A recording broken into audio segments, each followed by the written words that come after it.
به نام خدا، با عرض سلام و ادب و احترام خدمت همه کاربران گرامی.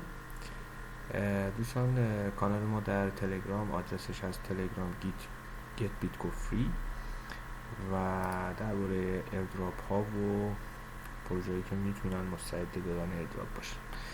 یک آموزشی ما گذاشتیم تحت عنوان ماین ابری برنامه آپراک که برنامه‌ای که توی گوشی باید اجرا بشه و به اصطلاح نسخه اندرویدش رو میتونید شما توی ویندوز لینوکس ویندوز اندروید ساب سیستم اجراش بکنید و توی ویندوز بتونید این کارو بکنید در واقع. و حالا البته خیلی منابعی از رو گوشی مصرف نمیکنه، یعنی اگر بخواید تو گوشی هم رانش کنید خیلی سی پی و رم و ایناتون رو درگیر نمیکنه، گوشی بخواد داغ کنه یا مصرف باتری خیلی بالایی نداره.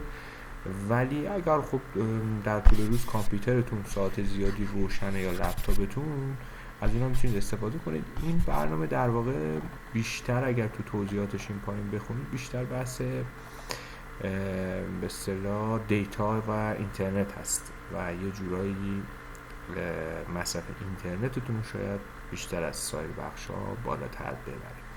و اگر دوست داشته باشید مثل من، حالا میتونید یه همچین چیزی ویندوز سرور ویندوزی بگیرید، برای خیلی کار دیگه هم میتونه براتون کارکرد داشته باشه.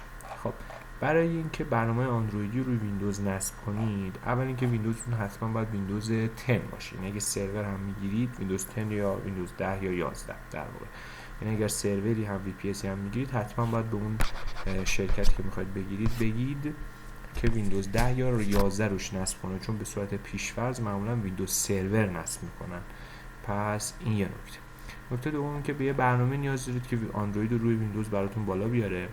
یه پروژه از روی گیت هاب به نام مستارچف که حالا اینجا هم نسخه به اصطلاح ویندوز 11 داره هم 10. مثلا الان من چون ویندوز 10 دارم میام از پایین اینجا ویندوز 11 اگه داشته باشید میایید از این قسمت نسخه پری ریلیز داره و استیبل. طبیعتا استیبل بهتره، پری ریلیز آخرین آپدیت ولی ممکنه سری باگ داشته باشه، بهتر نصبش نکنید. اینجا همونجوری که میبینید برای ویندوز 64 بیت و برای پردازنده‌های ARM.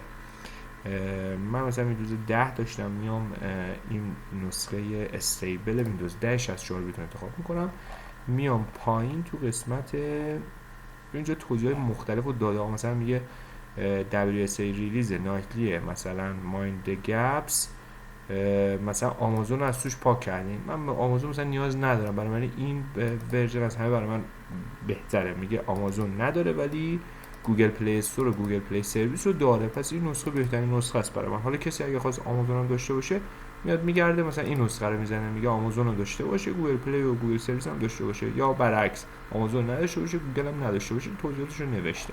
هر ورژنی که خواستید مناسبتون بود انتخاب میکنید. مثلا من این نسخه بیشترین چیزیه که میخوام گوگل و برنامه‌اش رو بتونم نصب کنم. نایت مایند گپس رو میگیرم، ریموو آمازون، همین نسخه اولی میشه. اینو دانلود میکنم، این فایل زیپ، از زیپ درش میارم، مثلا میرم توی درایو سی آنزیپش میکنم، این رانو میزنم. رانو که بزنید تمام، هیچ کار دیگه با شما نداره.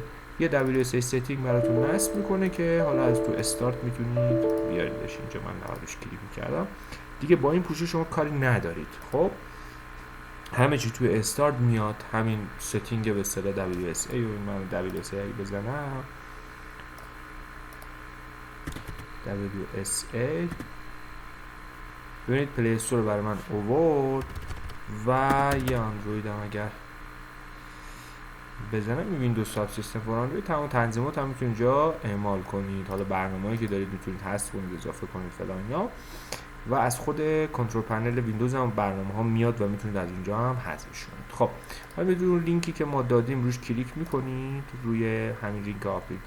دوستان توضیحات اضافه راجع به ولت و فلان و اینا اگر اولین بار میبینید میتونید توی این لینک های پینگ شده توی کانال تمام اطلاعات رو داشته باشید. آموزش های ابتدایی و پایه و همش هست.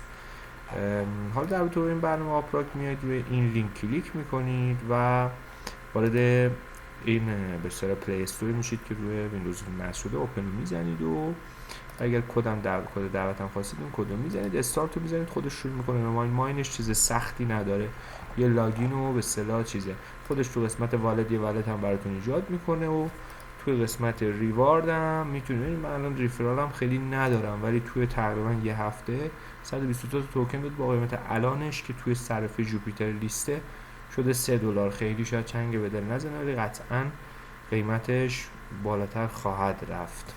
پروژه خوبیه.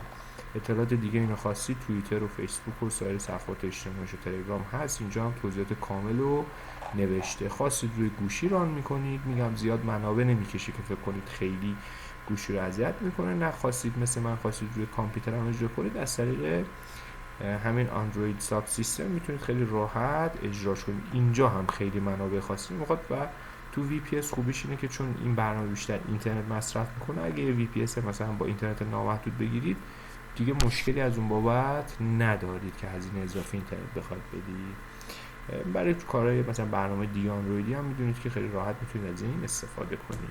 موفق باشید.